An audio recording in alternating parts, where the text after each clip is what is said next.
नमस्कार सर्वांना, Rupali delicious kitchen मध्ये आपलं स्वागत आहे।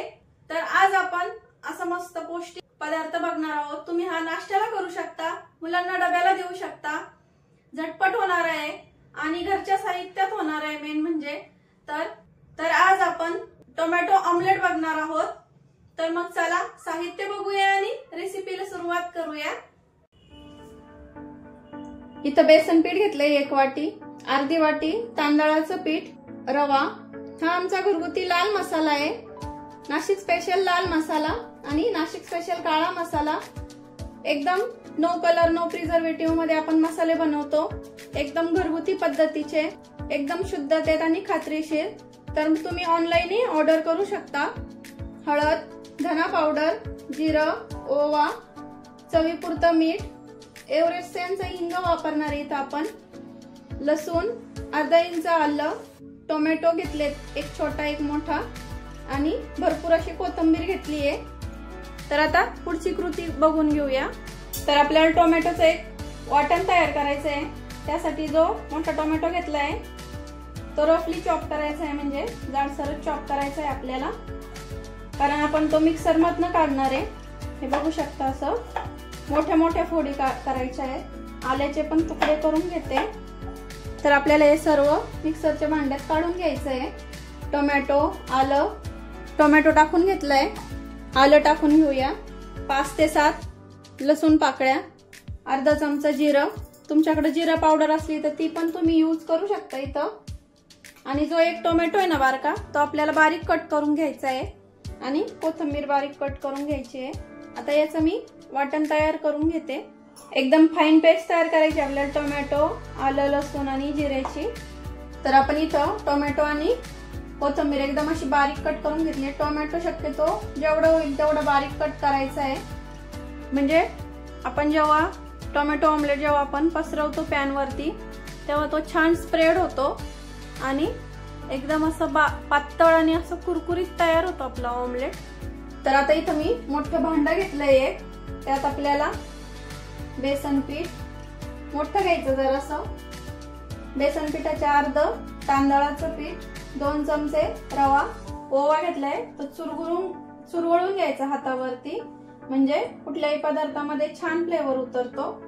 तुमच्या आवडीनुसार मसाला, हा आमचा घरगुती लाल मसाला आहे। तुम्ही इथे हिरवी मिरची पण वापरू शकता वाटणामध्ये, मी मसाला वापरते, छान कलर येतो मसाल्याने पण आणि छान होतात मसाल्याने पण, चविष्ट होतात।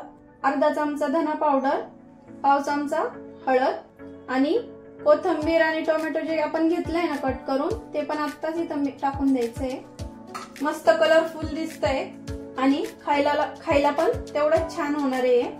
आणि आपण करून घेतलेली टोमॅटो प्युरी याच्यामध्ये पूर्ण टाकून द्यायची आहे आणि एव्हरेस्टचा हिंग घेतलाय तो अगदी आपल्याला चिमूटभर टाकायचा आहे इथं, कारण आपण इथं बेसन पीठ घेतलंय ना, त्यामुळं थोडासा हिंग वापरायचा आहे आपल्याला इथं। तर आता हे थोडं थोडं पाणी टाकून आपल्याला मिक्स करून घ्यायचं आहे हे सगळं बॅटर। थोडं थोडं टाकायचं म्हणजे गुठळ्या होत नाही, आणि शेवटी किती पाणी लागलं ते पण सांगते मी तुम्हाला। तर हे बघा आपलं छान मिक्स झालंय सगळं पीठ आणि बाकीचं सगळं साहित्य। तर सर्वात शेवटी आपल्याला इथं मीठ घालून घ्यायचं आहे, म्हणजे अंदाज येतो की किती मीठ लागेल, म्हणून सर्वात शेवटी मीठ घाला। पुन्हा मिक्स करून घेऊया। तर हे बघू शकता एवढं असं पातळ ठेवलंय मी, अजून थोडंसं 2-3 चमचे पाणी टाकते। आपण जेवढं पातळ बॅटर करू तेवढं जाळीदार तयार होणार आहे हे। तुम्ही याला धिरडं पण म्हणू शकता एका प्रकारचं, किंवा धिरडं किंवा घावन, उत्तप्पा पण म्हणू शकता, मसाला उत्तप्पा, पण फक्त तांदळाचा नाही, बेसन पीठ रव्याचा आणि असं छान होतो हा। तर चला मग आता आपण 10 मिनिटं रेस्टला ठेवणार आहे, म्हणजे रवा थोडासा फुलतो ना, त्यामुळे आणखी छान होतो।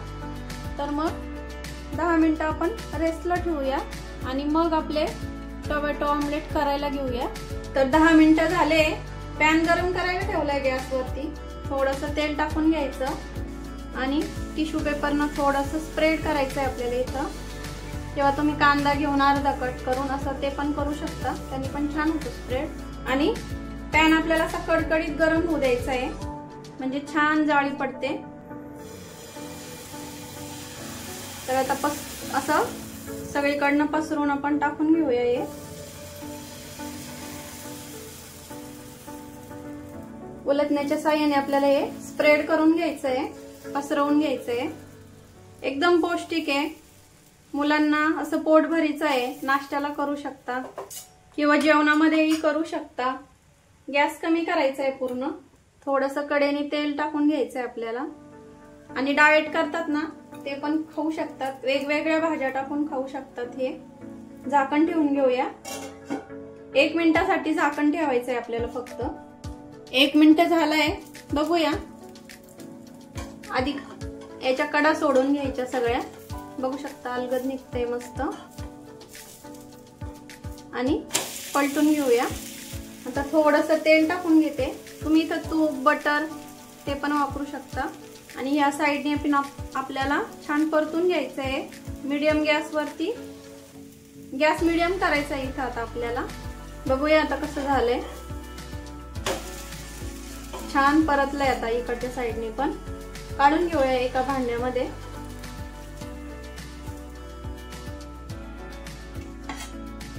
बघू शकता मस्त असं कलरफुल दिसतंय।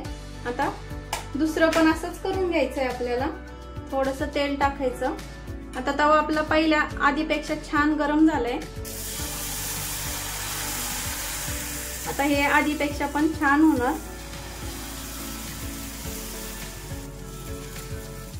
तुम्ही यामध्ये कांदा पण टाकू शकता, उलटण्याने असं सगळीकडनं स्प्रेड करून घ्यायचं। अशा रिकाम्या जागा भरून घ्यायच्या। गॅस पूर्ण कमी करायचा इथं आपल्याला, थोडंसं तेल सोडायचं साईडनी आणि झाकण ठेवून 1 मिनिटासाठी आपल्याला इथं झाकण ठेवून घ्यायचंय। 1 मिनिट झालंय, बघूया आता। बघू शकता दुसरं तर एवढं छान झालंय ना, हे बघा मस्त अशी जाळी पडली आहे। तवा जेवढा छान कडक असं म्हणजे गरम झालेला असेल ना, छान कडकडीत असा, तेवढी छान जाळी पडते। तर आता गॅस मीडियम करायचा, थोडंसं तेल तूप तुम्हाला काय आवडेल ते टाकून घ्यायचं आणि परतून घ्यायचं हे। आता बाकी सर्व असेच करून घेते मी आणि हे सर्व करताना दाखवते तुम्हाला, भेटते तेव्हाच। तर बघू शकता गरम गरम असं मस्त दुसरं पण आपलं इथं रेडी आहे। नुसतंच पण छान लागतंय खायला, त्यासोबत सॉस किंवा ठेचा चटणी काही घेऊ शकता तुम्ही। तर आपलं साध्या सोप्या पद्धतीचं मस्त असं पौष्टिक घरगुती साहित्यामध्ये बनणारं असं टोमॅटो ऑमलेट कसं वाटलं तुम्हाला कमेंट मध्ये नक्की सांगा। रेसिपी आवडली असेल तर लाईक शेअर सबस्क्राईब करायला विसरू नका। रेसिपी नक्की ट्राय करा, कारण घरचं जेवण आहे खरंच स्वादिष्ट असतं। अशाच नवीन छान छान रेसिपींसोबत पुन्हा भेटूया, तोपर्यंत बाय बाय।